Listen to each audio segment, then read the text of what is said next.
জয় শ্রীকৃষ্ণ। রাধে রাধে। আগামী 10ই জুলাই বৃহস্পতিবার পবিত্র গুরু পূর্ণিমার দিন।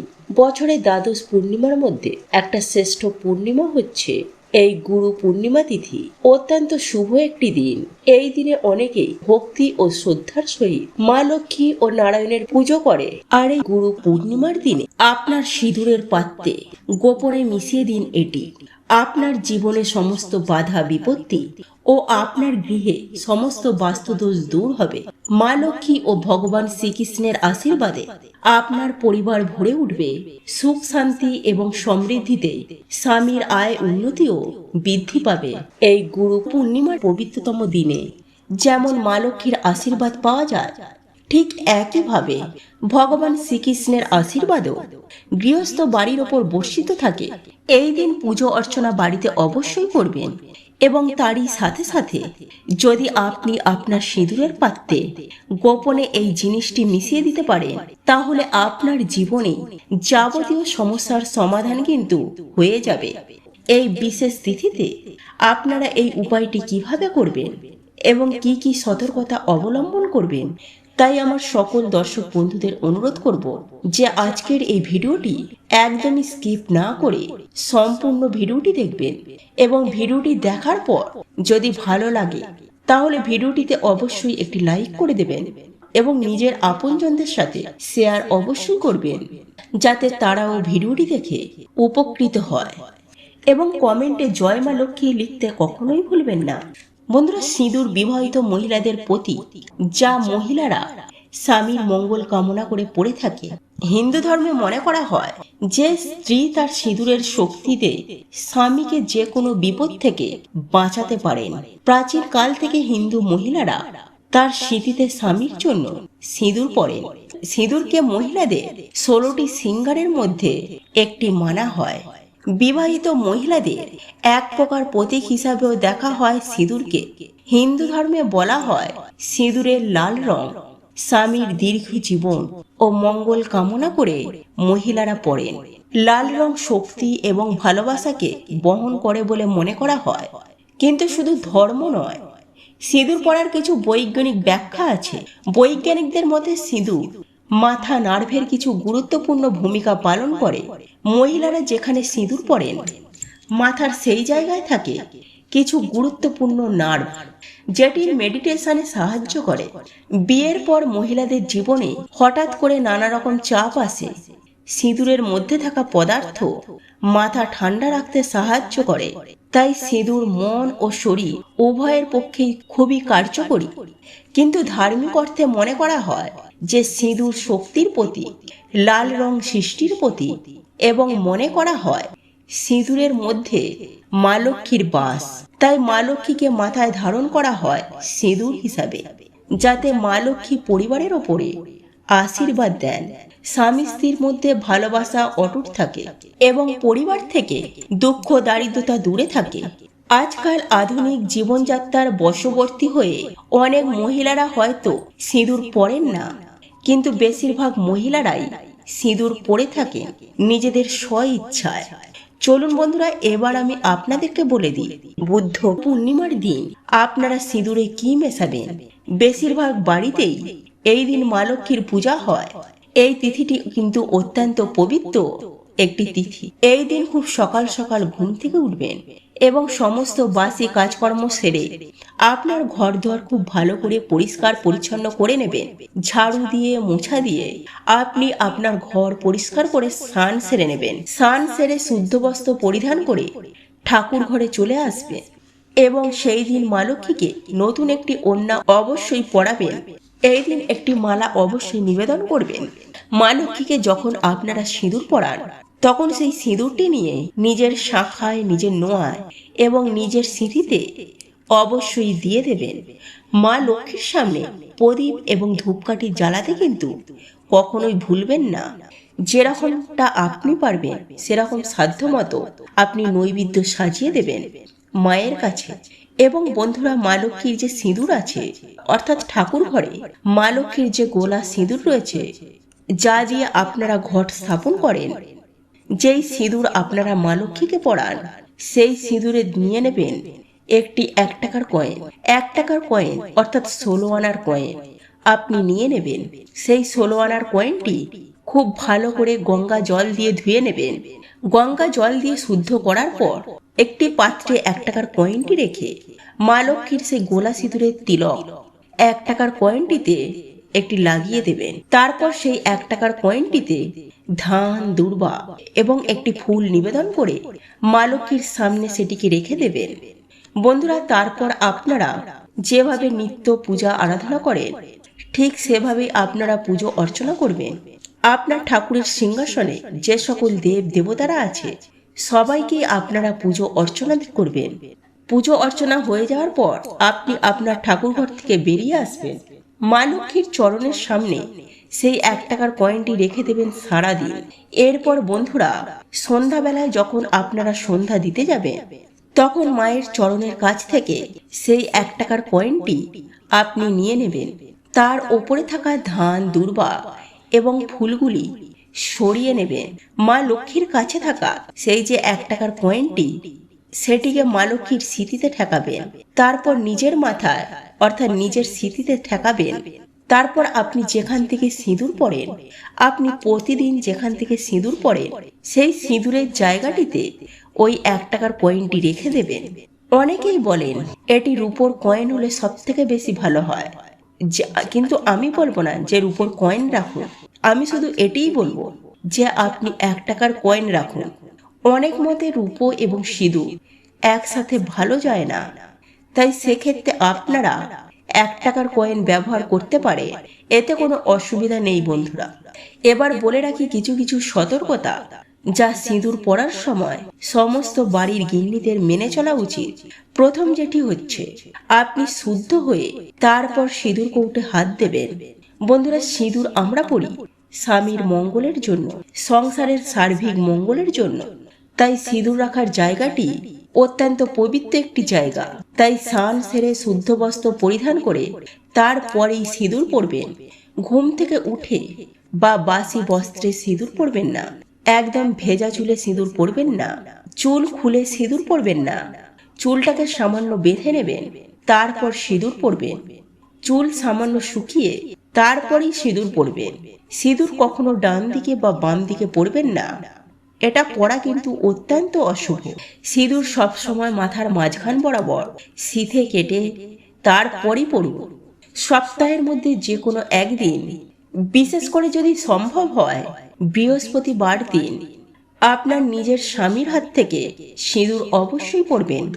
এতে স্বামী এবং স্ত্রীর মধ্যে সম্পর্ক অটুট হয়, মজবুত হয়। বন্ধুরা, আজকের যে উপায়টি আমি বলে দিলাম, এই উপায়টি আপনারা যদি সঠিকভাবে করতে পারেন তাহলে আপনার স্বামীর অর্থনৈতিক ভাগ্যে রাতারাতি উন্নতি আসতে বাধ্য হবে।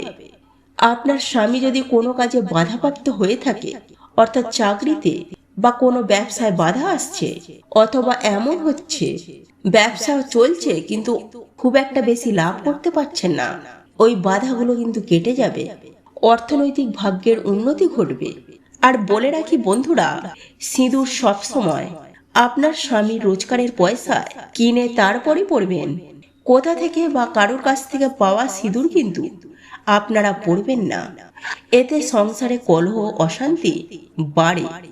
আপনি মন্দিরে সিঁদুর দান করতে পারেন, কিন্তু আপনাকে সিঁদুর কেউ যদি উপহার হিসাবে দেয় সেটিকে আপনি ব্যবহার করবেন না। এই জিনিসটি কিন্তু একদমই ব্যক্তিগত, তাই সর্বদাই নিজের স্বামীর রোজগারের পয়সায় কেনা সিঁদুর পরবেন। এতে স্বামী স্ত্রীর মধ্যে সম্পর্ক অটুট হয়। বন্ধুরা, যদি আপনাদের মধ্যে দাম্পত্য কলহ বা ঝগড়াঝাটি ঝামেলা খুব বেড়ে থাকে তাহলে আমি একটি সিঁদুরের টোটকা বলে দিচ্ছি, এটিও আপনারা করতে পারেন এবং এটি আপনারা বুদ্ধ পূর্ণিমার দিন রাতে করতে পারেন। সেক্ষেত্রে আপনাকে বৃহস্পতিবার রাতেই করতে হবে। বন্ধুরা, আপনাদের দুজনের যে বিছানা, আপনাদের দুজনের যে বালিশ, তার ঠিক মাঝখানে তোষকের নিচে কাপড়ের পুটুলির মধ্য করে মা লক্ষ্মীর সিঁদুর আপনারা রাখতে পারেন। এতে স্বামী স্ত্রীর সম্পর্ক মধুর হয়। আর বলে রাখি বন্ধুরা যে সিঁদুর কখনো অসহজ গায়ে পরবেন না, অনেক সময় আমাদের বাড়িতে শুভ অসুজ হয় বা কালো অসুজ পড়ে। এই দুই রকম অসুজেই কিন্তু আপনি যে সিঁদুরের কৌটোয় মা লক্ষ্মীর আশীর্বাদের 1 টাকার কয়েন রেখেছেন, সেই সিঁদুরের কৌটোতে কিন্তু কখনোই হাত দেবেন না। আপনি সম্পূর্ণ অসুজ কাটিয়ে তারপর শুদ্ধ হয়ে গায়ে গঙ্গা জল ছিটিয়ে তারপরেই সেই সিঁদুরের কৌটো থেকে হাত দেবেন। বন্ধুরা, যতদিন সেই সিঁদুর কৌটোর মধ্যে ততদিন সেই সিঁদুরের কৌটো দিতে 1 টাকার কয়েন তো রাখবেনই। এরপর যখন আপনি নতুন সিঁদুরের কৌটো কিনবেন, সেই 1 টাকার কয়েনটি মা লক্ষ্মীর আশীর্বাদ নিয়ে তারপর আবার সিঁদুরের সাথে মেশাবেন 1 মুঠো লবণ, বাড়ির এইখানে ছড়িয়ে দিন। পরের দিন হঠাৎ করেই আপনাদের অর্থপ্রাপ্তি ঘটবে। হ্যাঁ বন্ধুরা, আপনারা একেবারে ঠিকই শুনেছেন, কারণ স্বয়ং মা লক্ষ্মী বলেছেন যে যদি কোনো ভক্তের হঠাৎ করে অর্থের প্রয়োজন হয়ে থাকে, তাহলে রাতে ঘুমানোর আগে সামান্য এই লবণ বাড়ির এই স্থানে ছড়িয়ে দেওয়ার কথা। তাহলে পরের দিন হঠাৎ করেই সেই ভক্ত অর্থপ্রাপ্তি করবে সুনিশ্চিত। সেই কারণেই এই পূর্ণিমাকে সৌভাগ্যের পূর্ণিমাও বলা হয়। তাই বন্ধুরা, যদি আপনাদের হঠাৎ করে টাকার খুব প্রয়োজন হয়ে থাকে বা বহু চেষ্টা করার পরেও আপনি যদি অর্থ ইনকাম করতে না পারেন বা টাকার জন্য আপনার কোনো কাজ আটকে গেছে, অর্থাৎ অর্থ সম্পর্কিত যে সকল সমস্যা আমাদের হয়ে থাকে, যদি সেই সব সমস্যা আপনাদেরকে ঘিরে ধরে, এক কথায় বলতে গেলে আপনাদের যদি হঠাৎ করে টাকার প্রয়োজন হয়, তাহলে এই উপায় বা ক্রিয়াটি আপনাকে অনেক শুভ ফল দিয়ে থাকবে। তাই এই উপায় বা ক্রিয়াটি অবশ্যই করবেন যখন আপনার অর্থের প্রয়োজন পড়বে। তাহলে আমি সুনিশ্চিতভাবে আপনাদেরকে গ্যারেন্টি দিয়ে বলতে পারি, আপনারা যদি বিশ্বাসের সহিত এই উপায়টি করতে পারে, তাহলে আপনাদের জীবনে যে অর্থের সমস্যা, সেই সমস্যা সুনিশ্চিতভাবে 24 ঘন্টার মধ্যে মিটে যাবে। হ্যাঁ বন্ধুরা, উপার্জন নিয়ে যে সমস্যা বা আপনার ব্যবসা বা কর্ম যেটাই বলুন না কেন, যদি সেই সমস্যা আপনার জীবনে থেকে থাকে, সেই সমস্ত সমস্যা থেকে আপনারা খুব শীঘ্রই মুক্তি পাবেন। যাই হোক বন্ধুরা, আমি আশা করি আপনারা অসুবিধার বিষয়গুলি ভালোভাবে বুঝতে পেরেছেন। আর এই সকল সমস্যা থেকে বেরিয়ে আসার জন্য আপনাকে এই উপায় বা ক্রিয়াটি করতে হবে বিশ্বাসের সহিত, এবং এই উপায়টি করতে হবে লবণ দ্বারা। বন্ধুরা, আপনারা প্রত্যেকেই জানি যে লবণ এমন একটি জিনিস যা প্রত্যেক ক্ষেত্রে এর গুরুত্ব অতুলনীয়। সেটি রান্নার ক্ষেত্রে বলুন বা বাস্তুশাস্ত্র বা তন্ত্রশাস্ত্র বলুন, সর্বত্রই এই লবণের গুরুত্ব অপরিসীম। বন্ধুরা, এই লবণ দ্বারা জীবনের অনেক সমস্যাকে সুনিশ্চিতভাবে সমাধান করা যায়। আর এই লবণকে বিভিন্ন তন্ত্রবিদ্যাতেও ব্যবহার করা হয়, কারণ এই লবণের মধ্যে আছে অনেক শক্তি। বিশেষ করে নেগেটিভ শক্তিকে দূর করার জন্য, অর্থাৎ অপশক্তি ও নেগেটিভ শক্তিকে দূর করার জন্য এই লবণকে ব্যবহার করা হয়। বন্ধুরা, এই লবণের ব্যবহারে অশুভ শক্তিগুলিকে একেবারে ছটপটিয়ে ধ্বংস হয়ে যায়। তাই বন্ধুরা, এই উপায় বা ক্রিয়াটি আপনাদেরকে লবণ দ্বারাই করতে হবে। আর যদি আপনার বাড়িতে বাস্তুদোষ থেকে থাকে, তাহলে সেক্ষেত্রে আপনার বাড়ি যেখানে বাথরুম রয়েছে, সেখানে একটি বাটিতে খানিকটা লবণ রেখে দেবেন, এবং ওই লবণটি কিছুদিন রাখার পর আপনারা আপনাদের বাথরুমে যেখান থেকে জল বেরিয়ে যায়, সেখানে লবণটিকে ফেলে দেবেন। আবারও পুনরায় কিছুটা ওই বাটিতে লবণ রাখবেন। বন্ধুরা, বাথরুমে যদি লবণ রাখা হয়, তাহলে শাস্ত্রমতে মনে করা হয় যে বাড়ি থেকে অনেক উপকার, বাস্তুদোষ দূর হয়ে যায়।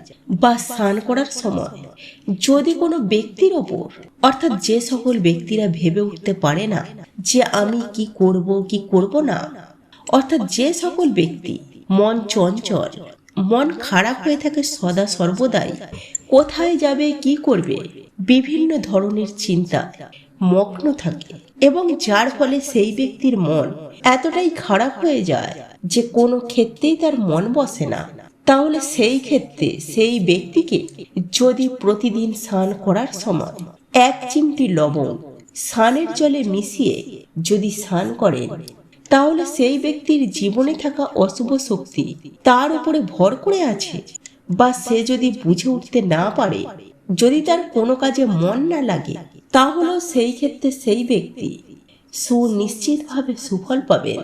এছাড়াও বন্ধুরা, আপনারা যদি জীবনে সুখ শান্তি পেতে চান, গৃহ থেকে বাস্তুদোষ দূর করতে চান, তাহলে যে কোনো দিন রাতে ঘুমাতে যাওয়ার আগে কাঁচের গ্লাসে 1 গ্লাস জল নেবেন এবং তার মধ্যে কিছুটা পরিমাণ সামুদ্রিক লবণ সেই জলের মধ্যে ফেলে দেবেন এবং সেই জলটি আপনারা যেখানে ঘুমাবেন আপনাদের অর্থাৎ আপনাদের মাথার গোড়ায় সেই গ্লাসটিকে রেখে দেবেন।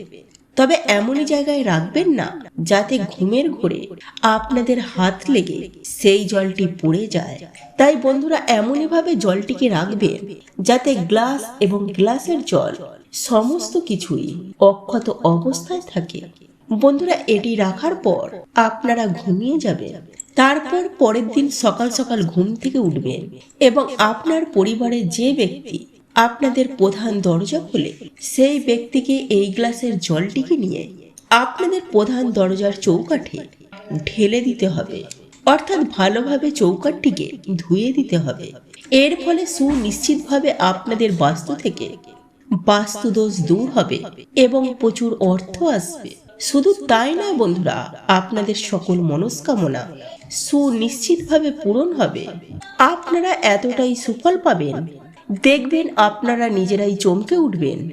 জীবনে অর্থ, সুখ, শান্তি, সৌভাগ্য সমস্ত কিছুই আপনারা পাবেন।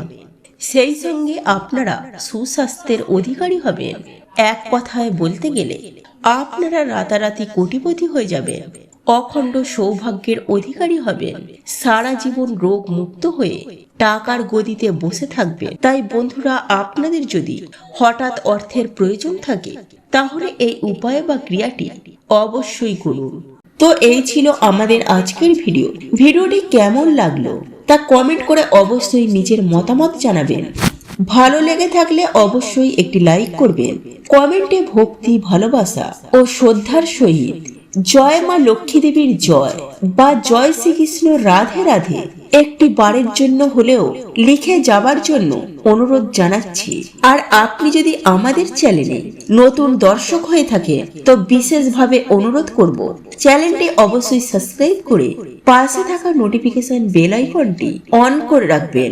তাহলে সকলে সুস্থ থাকুন, ভালো থাকুন, পরম করুণাময় ঈশ্বরের অশেষ কৃপায়। তো আবারও কথা হবে আপনাদের সাথে নতুন কোনো ভিডিওর বিষয় নিয়ে।